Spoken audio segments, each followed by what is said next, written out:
want to thank George for that kind introduction, and it's always nice to be back here in South Carolina with all my friends. I'm going to apologize. This is the worst prepared lecture I've given so far. I had plans to polish it off just before coming down. I had a whole week set aside, and then, some of you know I'm a lawyer. I received a little note, a love note from a judge saying, "You will be in my court on Wednesday on an emergency motion." Did I hear a yay from the back there? Probably a judge in the room someplace. Yes. In any event, I can tell you all about guardianships right now, but I did not have a chance to do what I normally do, and that is run through a full-blown, timed rehearsal of what I'm going to say. So I apologize ahead of time.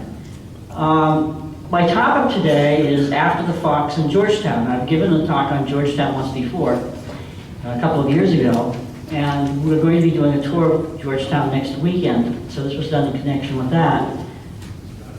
Marion has long had a connection with Georgetown. He's sort of the favorite son of Georgetown, and yet if you go there, it's kind of hard to see. Today, it's kind of hard to see where he actually fits in. And I'm going to divide this talk into two sections, one talking about his personal life and one talking about his military exploits in the Georgetown area. Now, I'm sure many of you know General Marion was the youngest son. He had 4 brothers and a sister. He was physically unimposing. We know he was a hard worker because he didn't have much of anything to begin with in life, and he ended as a fairly wealthy man.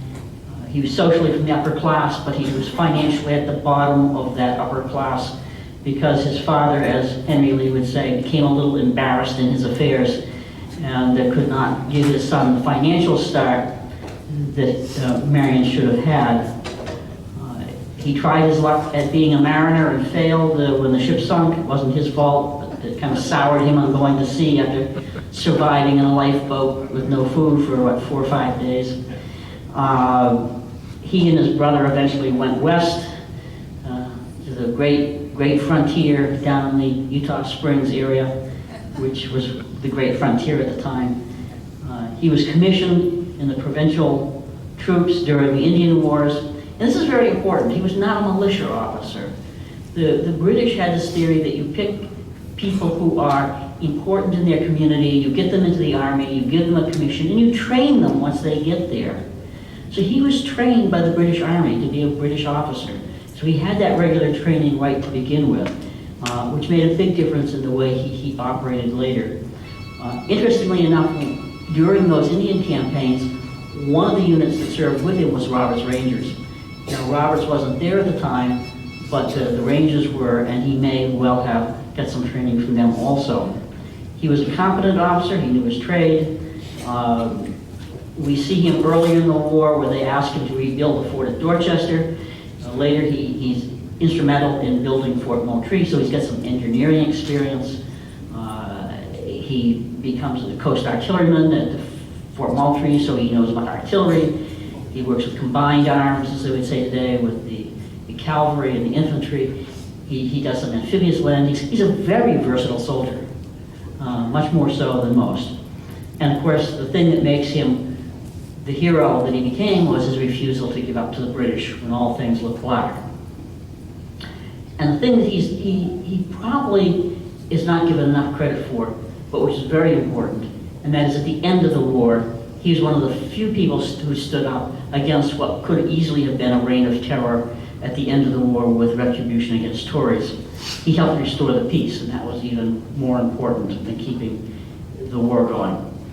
So, what is his connection with Georgetown? In some of his earlier biographies, they say that he was born there, but he wasn't. He was born on the Cooper River near Cordsville, not that far from Moncton. And that's where he lived for the first several years of his life, in a French community where most people spoke French. It is recounted that he was born in, by the way, 1732, which makes him about 3 years older than Georgetown. it was recounted that when he was about 6, his family moved to Georgetown so he could get an education. That seems kind of unlikely because at that point in time, there were no schools in Georgetown. There were schools in Goose Creek. There was a school at Charlesbury, and St. Thomas Parish had a parish school, but the schools in Georgetown were yet to be built. They would not be built until 1755 with the Indigo Society. So if he went to Georgetown for education, it must have been what they would call a field school. That is, a number of planter families would get together, they would hire a tutor, and that tutor would then teach the children. Some people have said, and I think Bass said that Marion was semi-literate. That is not true. If you read his letters, you realize that is clearly not true. Marion was as well educated as any gentleman farmer was at his time. The British did not believe in giving their colonials good education. They were to be people of business, and all he had to do was enough for business, and that was all he was expected to have. General Lincoln had the same type of education, and did George Washington. We did not have a uniform system of spelling back then. Dictionaries were rare, and paper was very expensive. But if you look at Marion's correspondence, much of it's written by aides, wasn't even written by the general. But every so often we read letters written by him, when they're written to the governor or people who are important, you will see these 50, 75 cents, and even $1 words popping into his vocabulary. Clearly, he did have an education, although not an education equal to Harry Lee, who was well schooled in the best colleges, or some of his contemporaries in South Carolina that were sent back to England to get a proper British education. But he was well trained in his craft. The more likely reason that the family went to Georgetown was financial difficulties that his father was having. Now, at this early time, South Carolina hadn't determined what would be a good crop. They were growing, it was before really rice or indigo, and long before cotton became the cash crop. So people were kind of experimenting with what to grow, and apparently the elder Marion was not very successful in those experiments. As early as 1742, the general's mother was the object of a trust set up by her brother. Now, an earlier speaker had mentioned the fact that women did not have a property right if they were married. So that if a male relative wished to help a married woman, they would set up a trust, because if they gave the woman the money directly, it automatically became the husband's. And if the husband had debts, his creditors would take the money. So Esther Marion, the general's mother, her brother Thomas Cords, in 1742 set up a trust for Esther and her minor children because she was in necessary conditions, as they would say. Basically, she was broke. So there was money problems early. Another sign that there had been problems financially was that in 1750, when the general's oldest sister and only sister, Esther Marion, so we'll call it Sister Esther, to distinguish from Mother Esther. Sister Esther's husband wrote out his will. That was John Alston. He made a provision that Marion's mother could live in his townhouse for the rest of her life. Strange provision to make if the woman was doing well. Clearly a reflection that the family was not doing well, that she was given this. So we have these provisions that indicate the family was not doing well. So where would Marion may have hung out if he was living in the Georgetown area? Well, we know they were Episcopals, or Anglicans as they would have said at the time. This is Prince George Church in Georgetown. They would have attended there. And in fact, Marion's brother Isaac and his wife are buried there. That's a known fact. His sister Esther is probably buried there also, and I will tell you why in a minute. This is a map that many of you may have seen. It's a plan of the town of Georgetown. like many plot plans and developments, just because somebody drew up a map for a development doesn't mean it ever really took place on the ground. So you can't be sure that this really reflects what happened. But we do know this. We know that, that this lot right here was owned by Gabriel Marion. And he owned it, that's the brother Gabriel. He owned that until about 1772 when he sold it to his brother Joe. So this is Marion property. We also know that the lot that John Alston said that the general's mother could live in is this lot right here in the corner. So we have a little block of Marions in there. The interesting thing is this lot was owned by,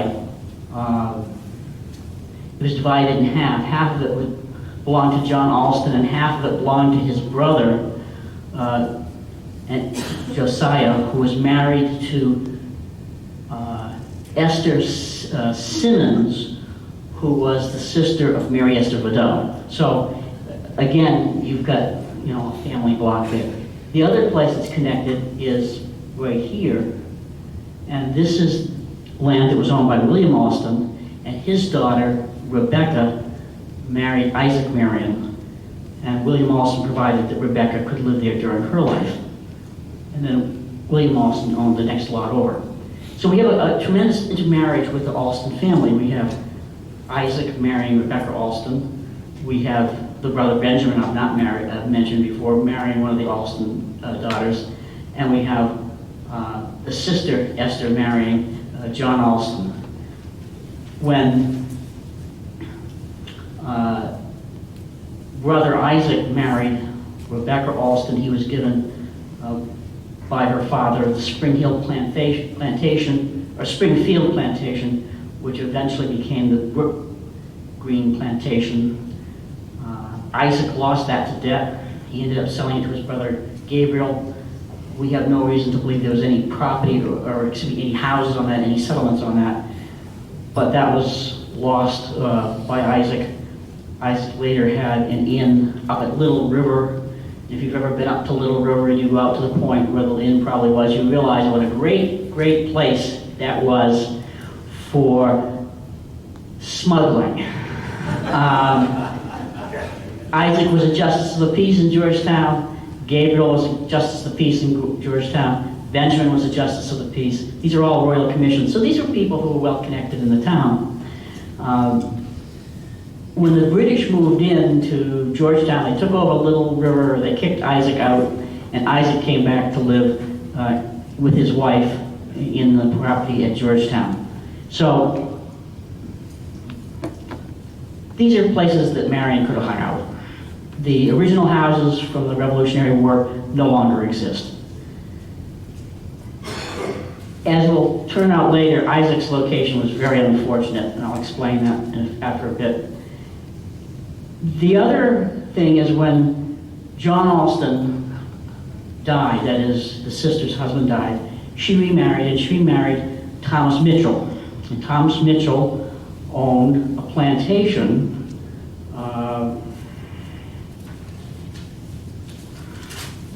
that was Greenwich Plantation, and it's located right here. And the interesting thing is, I must have looked at this map 4 dozen times and never connected in my mind the estate of Thomas Mitchell with the general's sister. And then one day I looked at it and it was like a light went on. I said, well, of course. So we have actually, this building right here still exists. This is the cookhouse for that plantation. Whether or not the general would have ever gone to the cookhouse, I don't know, but he undoubtedly visited his sister, Mrs. Thomas Mitchell, who lived right at the end of Georgetown. And if she lived there, she undoubtedly, if she died, which she did, I'm sure she's not still alive, she probably would have been buried at the Prince George Church. That's the plantation kitchen house as it stands today off of St. James Street. There is a picture of the slave street that was part of the Greenwich plantation. And it was a fairly large, successful rice plantation. The plantation will take on more importance during the war, but for now, it's just being portrayed as being a place that the general may have hung out. Okay, so now let's talk a little bit about the military. The last time I gave a lecture on Georgetown, I talked a little bit about the strategic importance of Georgetown. It was the second largest city in South Carolina. It controlled the river basin of the Santee, basically the Black and the Pee Dee rivers. The British used it to run supplies up to the Tories up along the North Carolina border. It also used it to get supplies to the British Army. It controlled the road to Wilmington, so it was very important to Cornwallis while he was campaigning in the Carolinas. And it was a deep water port, all of which was very important. Now, this is the Mills map from about 1822. This is a fairly current highway map, actually it's about the 1970s. The roads actually kind of run the same place they ran then. So there's not a lot of difference. One thing that you look at these maps though that is different is this point of land here, which is today, where can I find that? It's right here. Today it's an island. The water level has come up, and this peninsula is an island, which is a peninsula during revolutionary times, is an island today. The reason that is significant is when Harry Lee and General Marion attacked Georgetown, they sent their troops downriver and they stayed on an island opposite the town. Now, the last time I gave this talk, I wasn't clear in my mind which island they were talking about, but in reality, there's only one island that was in existence during the Revolution, and that's over here. So, when during the war, Marion attacked Georgetown basically 4 times. And we have to assume, since I think that the general is a fairly smart guy, the first 3 times were actually raids. He really could not have thought he could hold the town while the British were in control of a major part of the state. But to raid the town created a tremendous psychological boost to our guys and distressed the British tremendously. James writes that, that Georgetown was often the object of the general's concerns because he expected to get a lot of supplies there. And that was important. And James explains how Marion got to Georgetown. He said he crossed the Black River at Potato Ferry, and then went to Georgetown by the Gateway, or the Galloway Wharf, which is it's a swamp up in this area. So he didn't really come down the main road. We know he liked to avoid roads, but he came through the back roads and through the swamps down into the Georgetown area. And he stayed, when he got down there, he stayed at a place called the Camp. Well, Camp Bay is here, and you can still find it on some Georgetown maps named, but it's up in this area here, Camp Bay. All right. So that geographical detail is still there. Marion writes that on the 8th of October, he sends a letter off to Gates that on the Sunday, the 8th of instant, I set off from Mr. Grimes, 65 miles from Georgetown, and made a forced march and got into the town by 12 o'clock the next day. My advance party met Captain Gainey and his Lieutenant Evans about 2 miles from the town. They pursued them and killed them. And killed the latter and mortally wounded the captain.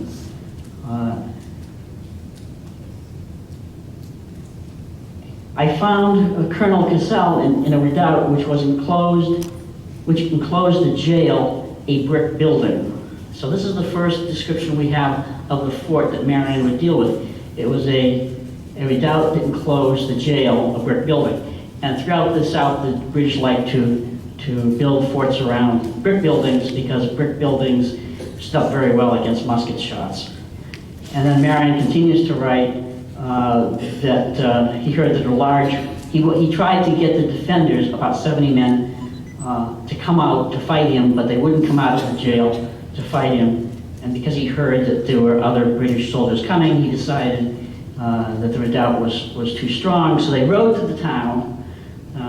You know, I can imagine yelling and shouting and putting fear in the hearts of people. They took 6 horses and some baggage belonging to the British, and they left.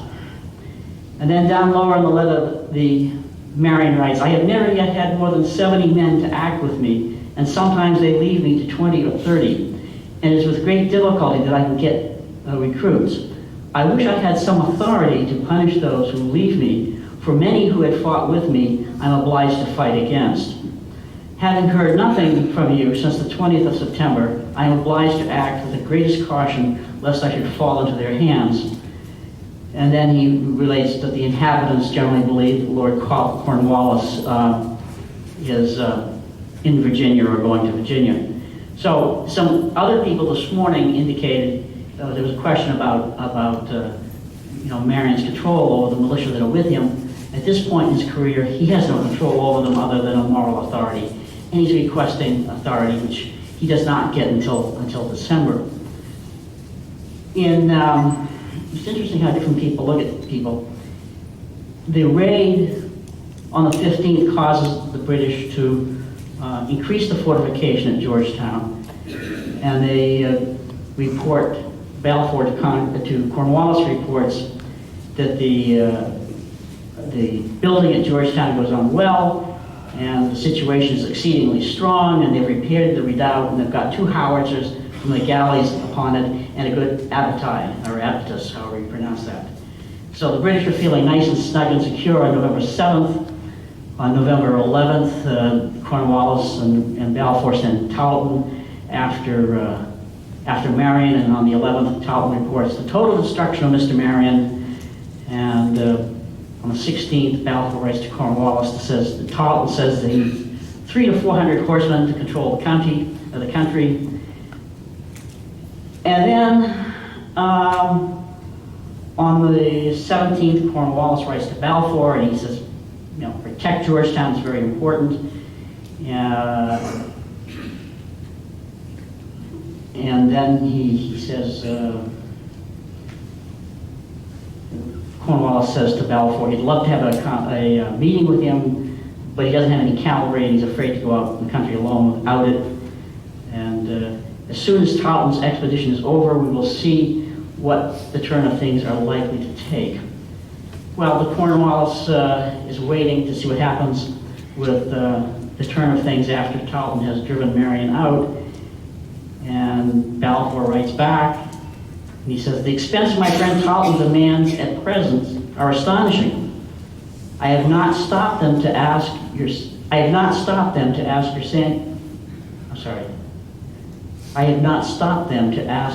sanction for fear of impeding the service of that very useful corps. But after his dissipating and dispersing accounts of Mr. Marion, I am sorry to say that a few days afterwards he appeared with 500 men before Georgetown, where I am sorry to say he is still now there within a few miles. Indeed, the cavalry is now so essential that nothing will quiet this province without them. Marion's movements, I beg Tarleton to say, to be remembered of, is no joke to us. So although Tarleton is saying he's driven Marion off, Marion comes right back and he's in front of Georgetown. I'll go back here. Okay. Marion's camped in this area here. This is the Old Town section of Georgetown. And Marion's between these two. These are the major highways in and out of the town. He's between the two of them. He's controlling those roads. So on the 17th of November, Marion comes back, and he again attacks Georgetown. And again, he doesn't have enough strength to do it, but he cuts off the British, and he causes them a lot of concern. The British, in the meantime, keep putting more and more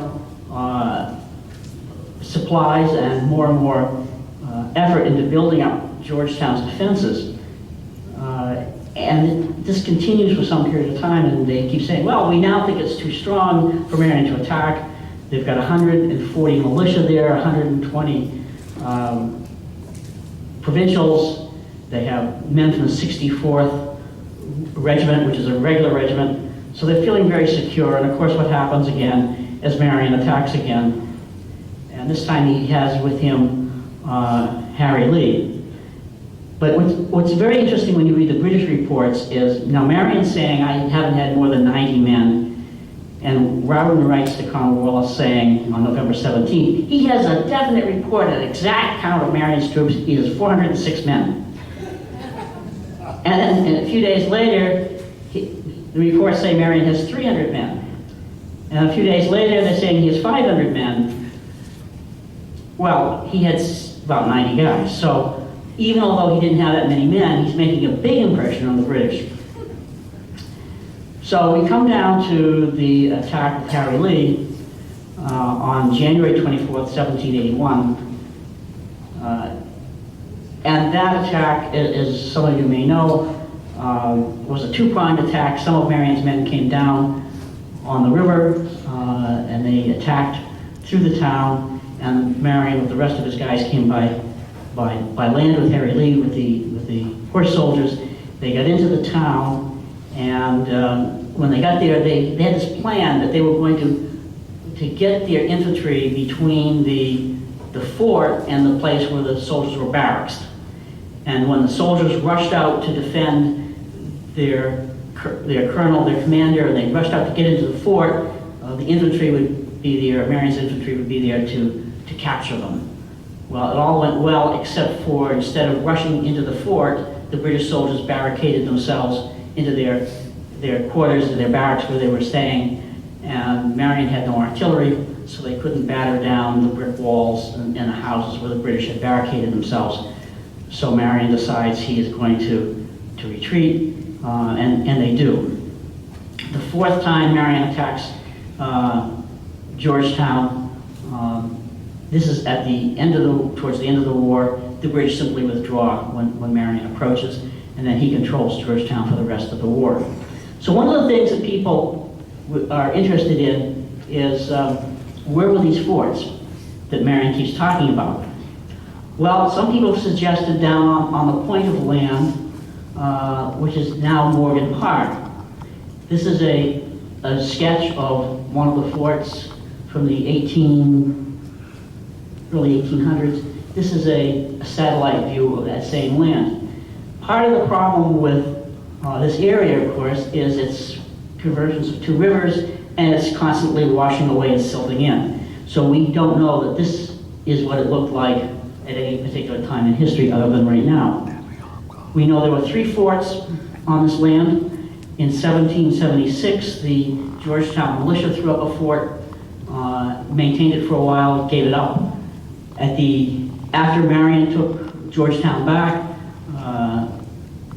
Greene wanted a fort up there to protect the town from raiders, and then as we come up to the War of 1812, the federal government builds a fort up in that area. I'm sorry. So this is definitely the fort built in the 1812 area. It's been excavated, it's been proven. These two areas here, you don't see squares in nature. So I think that there is a fairly good chance that these two areas here are probably where the other 2 forts were. They've not been excavated. You'd have to do a dig to determine that. But this is not the fort Francis Marion was concerned with before Georgetown. This fort protects the harbor. The British didn't care about the harbor.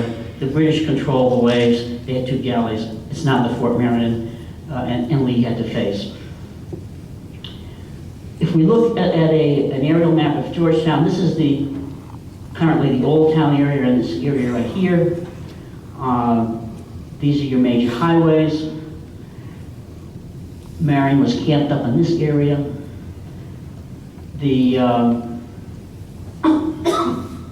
There are two stories told about these two attacks, and the first one is the story of Sergeant MacDonald, who bayonets Major Gainey on his way back to Georgetown.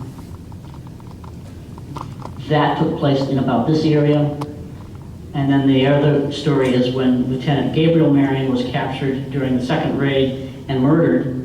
And that took place in this area. This marker is still in existence. The marker over here was removed by the Highway Department for some reason. Hopefully somebody will put the pressure on the Highway Department to put the marker back in. But if this is the length of the old town, look how close they are.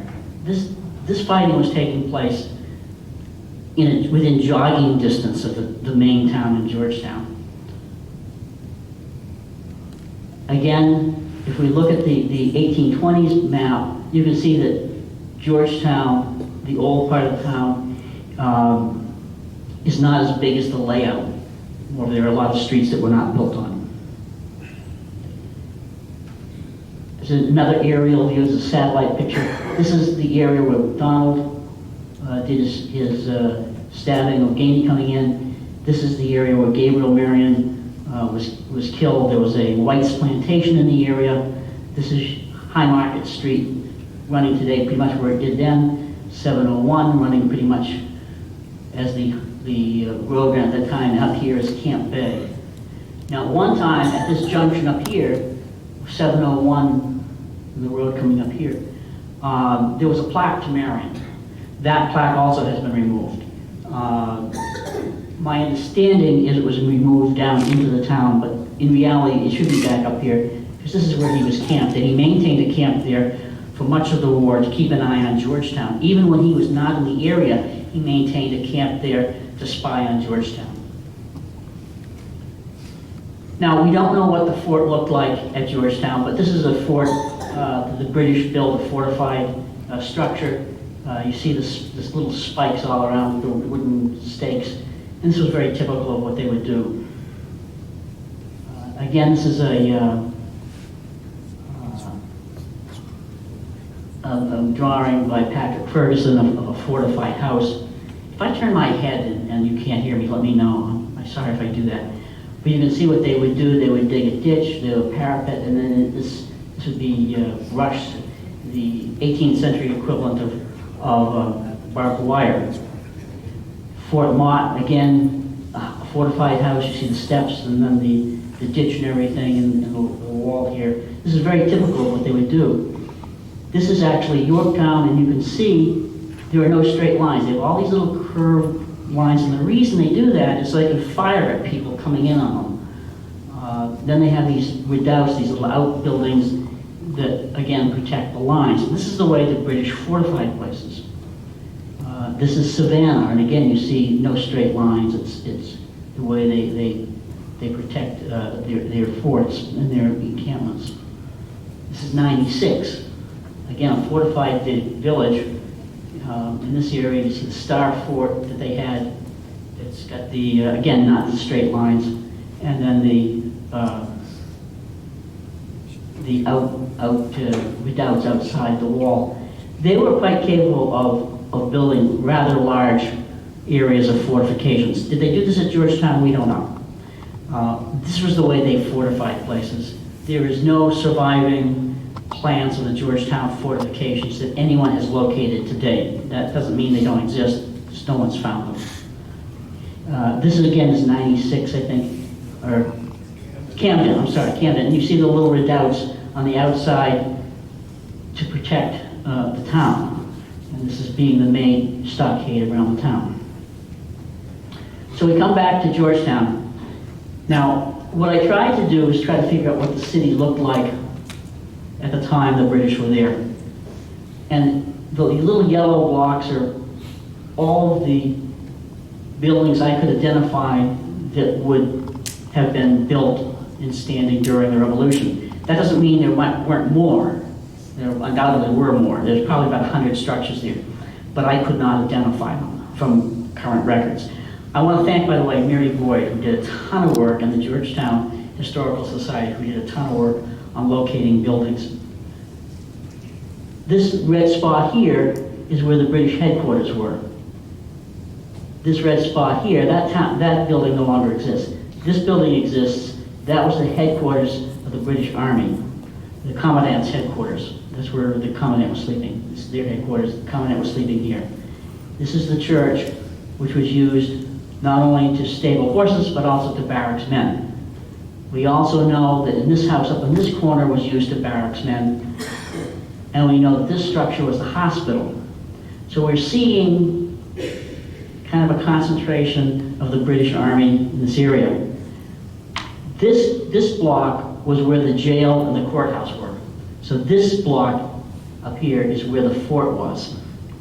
And we know from research done after the war that the jail was a two-story brick building, and beside it was a two-story wooden building that was the courthouse. So it would have been around those two structures that the British would have built their abattis and their trenches to protect things. Now, I mentioned that this was taken over to be the hospital. Next to it is Isaac Marion's house. A very unfortunate place for Isaac Marion to be, considering the number of casualties his brother Francis was putting into that hospital. Up here again is the Mitchell house and Mitchell's estate, and Mitchell's landing would have been over here someplace, because this river comes up around here. That's the hospital building, which is still in existence in Georgetown.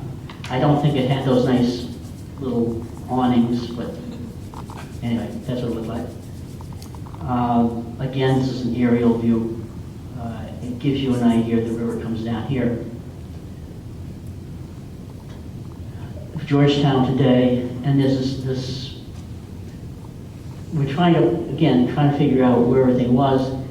When Lee and Marion attacked in '81, they sent the infantry down the river, down the PD River, and then they spent the night on this island, and they came over in the morning. Actually, they came over the next night into Mitchell's Point, Mitchell's Landing, which is in this area, about 90 troops. So you can't say they came ashore in this one spot. You don't land 90 soldiers in one spot. But they came ashore all along here, and they came up through the town. They took the headquarters, they took the commander's office, and then they attacked the fort. So the question is, where were the lines? The British would have put out about 200 yards. They would have put out their defenses, about a quarter of a mile out. And that would have been where they would have lined their soldiers up to try to meet an enemy, and then they would have fallen back on the fort. And this is actually mentioned in Harry Lee's account. He says in their front they had prepared some slight defenses, better calculated to repel a sudden than to attack rather than to resist a determined assault. And between the defenses and the town, and contiguous to each, was an enclosed work with a fraise or an abattis palisade, which constituted its chief protection. So that's kind of what the layout of the town was like. Harry Lee and Marion could not take it because they did not have artillery, and they had a